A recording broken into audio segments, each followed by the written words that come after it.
Live from the Broadcast Center in Los Angeles, this is KCAL9 News at 4. Hello, I'm Juan Fernandez. And I'm Lena Wynn. We are all on storm watch as another round of rain is on the way. Here's a live look outside from our downtown camera where you can see those dark clouds are approaching. And if it's not raining where you are yet, don't worry, it's on its way. A massive storm is bearing down on the Southland, and rain is expected to blanket the area for the next few days. We have live team coverage all across the Southland, from the burn areas in Santa Barbara County to those in Burbank and down to Orange County. We have your up-to-the-minute information, including potential evacuations, road closures, and school closures. We're going to begin with KCAL9 meteorologist Amber Lee with our first look at the weather. Amber. Hi there. All right, so right now we are tracking some storm system. The storm system that's still making its way over to the Southland. We're getting reports of some sprinkles as we speak right now. But the bulk of the energy still to the north of us in areas like the Central Coast and also Santa Barbara, and starting to work its way over to Ventura County. So take a look at what's happening right now with the radar. So we're getting reports, as I mentioned, just some sprinkles ahead of this system, maybe some light rain by the time we head into the next few hours. But again, most of the energy right now is still to the north of us, but we're going to slowly start to see much more of the clouds filling in. And then you also notice that we do have a lot of the yellows and also the oranges starting to work its way toward Santa Barbara County. So they're going to start to see some heavier showers and also some heavy rain as we head into the next few hours. And that's all because of this atmospheric river that is just right off the coast of us. And that's bringing in and funneling in all of that energy. That low pressure system is still more than 1,000 miles away offshore. So as it continues to trek to the east, it will open up, and then it'll allow this atmospheric river to push down just a little bit more to the south. And when it does that, that means we're going to start to see a little bit more of that rain activity. I'll tell you when we can expect it here for the rest of the Southland. Back to you. All right, Amber, thanks so much. And while we wait, here they go again. Some people in Montecito packed up their things and headed out as the biggest storm of the season heads in, bringing in possible mudslides and danger. KCAL9's Randy Page is live in Montecito to show us what's happening there now. Randy? Well, crews are busy straightening telephone poles, getting ready for the coming storm. We're down here in the storm channel. I want to show you this because when the storm came through here and the mud flow came through, I should say, in January, it was all the way up, overflowing its banks. As we walk down this storm channel, heading toward the debris basin, just imagine everything that you see here, mud for at least 10 or 15 feet above where we are right now. Take a look as you look down into this debris basin. It is about as good as it gets. Santa Barbara County says they are ready, but nevertheless, they want to make sure everyone in the burn area knows it's time to get out.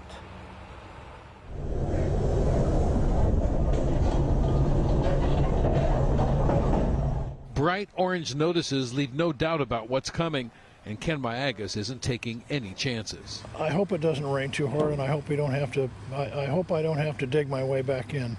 But you do plan to leave? Absolutely.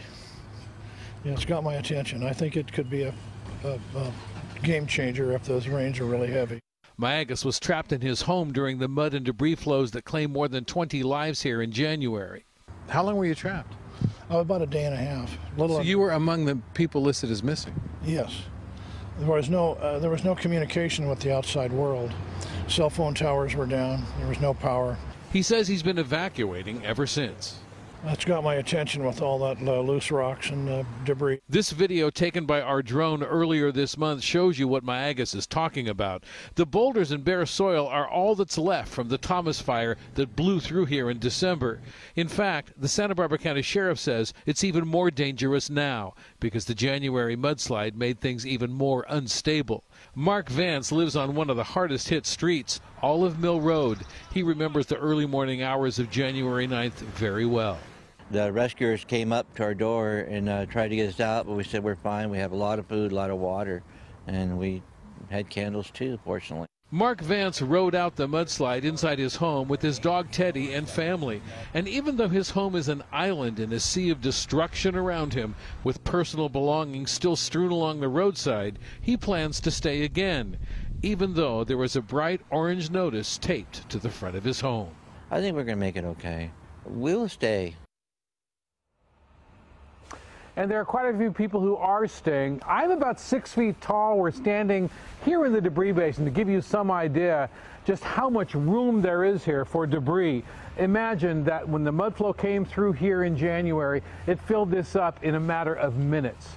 So although the Santa Barbara County says they are ready, they also want to make it clear that depending on how much rain comes down, they can't guarantee anything. The question isn't whether or not a lot of rain is going to fall over a long period of time. The question is, how quickly will it come down? Can it saturate those hillsides? And can this happen again? And for that, everyone here is being asked to get out. Let's go back to you. All right, Randy, thank you. Still mind-boggling to see that. Now let's go over to KCAL9's Lisa Siegel. She's live in Burbank for us. Lisa?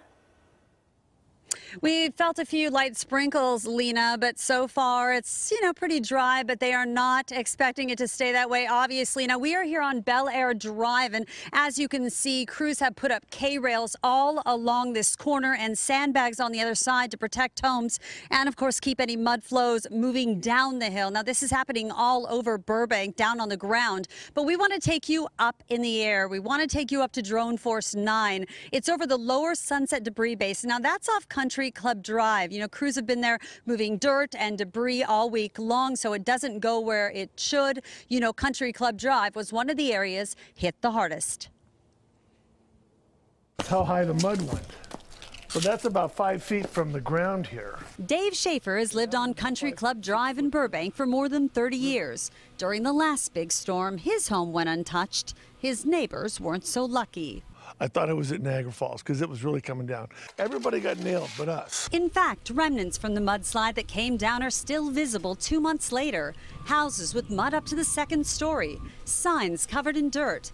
The muddy flow so strong this RV crashed into a home, and this car was pushed down the street. Both people inside were rescued. Even last week's rain turned a road into a river as well. That's why no parking signs line this road and several others. K-rails and sandbags cover the area, and crews have been working overtime to clear debris basins so none overflow. People who live here are not taking any chances. John Simic is getting in his last ride and hoping for the best. You don't get much warning. All of a sudden you hear a rumble, next thing you know your house is being flattened by a wall of mud. It's very unpredictable. So unpredictable, since 3 this afternoon, all Burbank hiking trails and recreation areas, including the Stowe Nature Center, are closed. People who hike there say it is a smart idea. It's a good idea because all the silt's going to come down, and there's like deep grooves from the other storms. So yeah, definitely a good idea to close it down.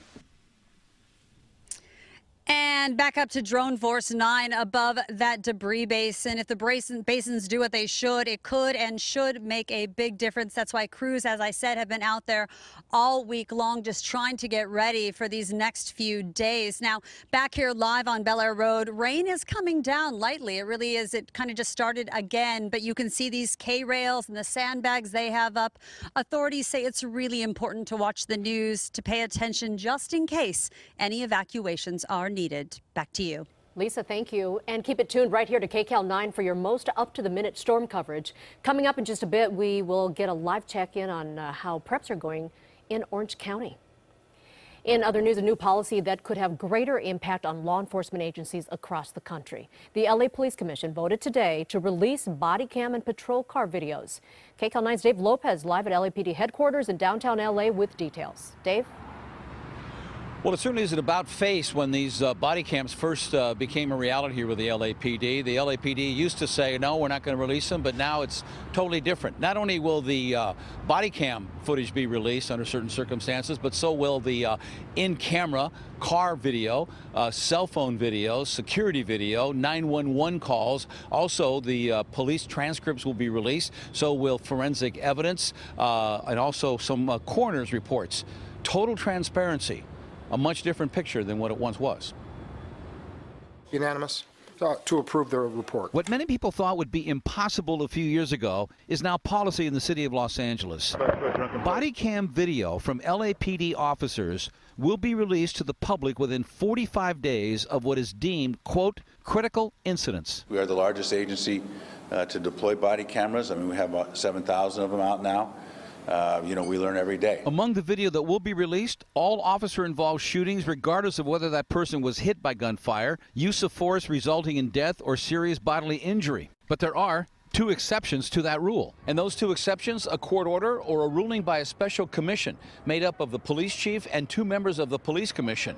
And that vote has to be unanimous not to release the video within 45 days. We didn't get everything we want, but it was a compromise. And for the Police Protective League, the union that represents the LAPD officers safety was their primary concern. Officers will be notified prior to the video being released. We have hundreds and hundreds of thousands, actually millions of hours of video, and as we get through that, we learn more and more. Since body cams have been on the street, not quite 4 years. Inside this thing? The only body cam video that has been released so far is during a David Goldstein investigation involving a hit and run that wound up in a drug arrest in North Hollywood and an LA Times piece on the shooting of a homeless man. Both those videos were released during court evidence, not by the LAPD. Hands up! It took 3 years before the public saw this LAPD body cam video.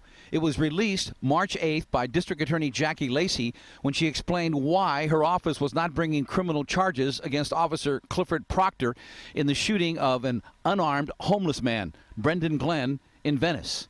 Again, 3 years ago. Chief Charlie Beck publicly stated Proctor should be prosecuted. But the chief added, even with the new policy, the Proctor video is one that would not have been released within the 45-day period. There was just too much to investigate.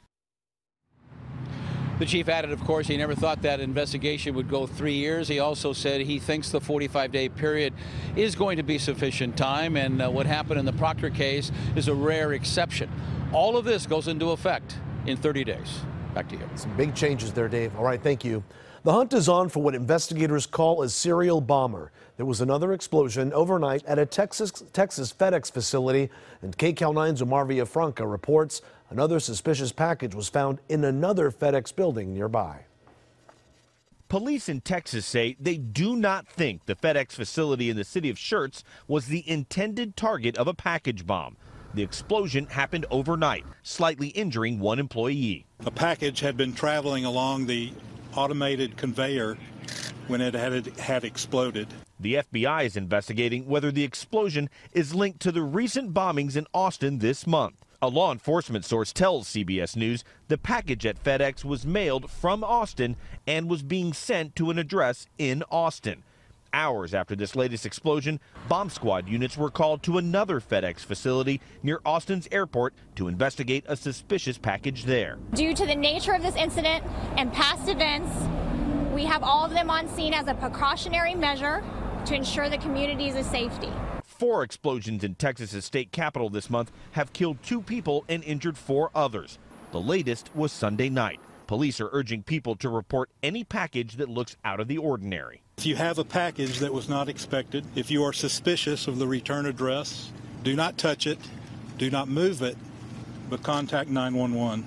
If law enforcement agents are able to link the FedEx bombing with the 4 bombings in Austin, it would mark the first time that the suspected bomber is using a delivery service to try to mail one of the bombs. The first 3 in Austin were hand-delivered onto porches, and the 4th one used a tripwire, which means the bomber's methods could be changing. Omar Villafranca, Schertz, Texas.